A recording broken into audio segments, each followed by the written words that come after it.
Good morning, everybody. I am actually not used to introducing myself, but with Sally and Alice setting the pace, I will sort of tell you who I am and talk a little bit about my journey. I haven't really talked this honestly about what I've been through since I went through it. So this is an important forum for me, and I thank Alice for giving me the opportunity, and also just coming to see me in the office and saying, you know, just be honest. I don't want you to just talk about things and gloss things over. People need to learn. Everybody needs to know the truth. My name is Andia Chakava. Some of you may have known me before as Laura Chakava. Laura is my first name, Andia is my second name, but I am using Andia now because I've gone through this renaissance, this rebirth. And so I really like to be called Andia, but if you check Laura, you Google Laura, you will see some information about Laura. Just in terms of myself, I am the co-founder of Alpha Africa Asset Managers. We are in the process now of waiting for a license from the Capital Markets Authority. So hopefully in a few months you'll be hearing about that. I'll be back in the game. Before, I used to be the managing director of Old Mutual Investment Group, managing over $1 billion in assets. I was the managing director, the youngest managing director in Kenya in 2008. At the age of 30. So I think it's also one of the young ones in the world. I've graced the top 40 under 40 lists. I'm one of the first female fund managers in Africa and one of the few in the world.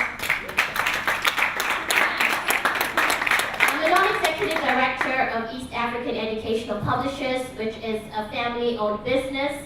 And once I got my directorship at Old Mutual, then my dad said, hey, come on board. So I had to prove myself first. And on Thursday, I was elected to be a non-executive director of Kenya Women Holding by Jennifer Rivera, the Jennifer Rivera, acknowledging the work that has happened as New Faces, New Voices. In terms of qualifications, there's economics, the MBA. Qualifications is good. I think it gets you there. It doesn't necessarily keep you there. So I am here to talk about New Faces, New Voices. I'm representing the organization, and I'll talk about it a little bit. But for me, it's more about diversity being a strategy, and I think Alice touched on it. It's not about women being a specific agenda. It's not about fulfilling a quota. It's not about feeling sorry for somebody. It's actually doing what makes business sense. And I think if I talk about the journey, after I left Old Mutual in 2010, I went to business school in London, and I think that was a very, very wonderful opportunity for me, because at that point, the global financial crisis, everybody was doing a reflection.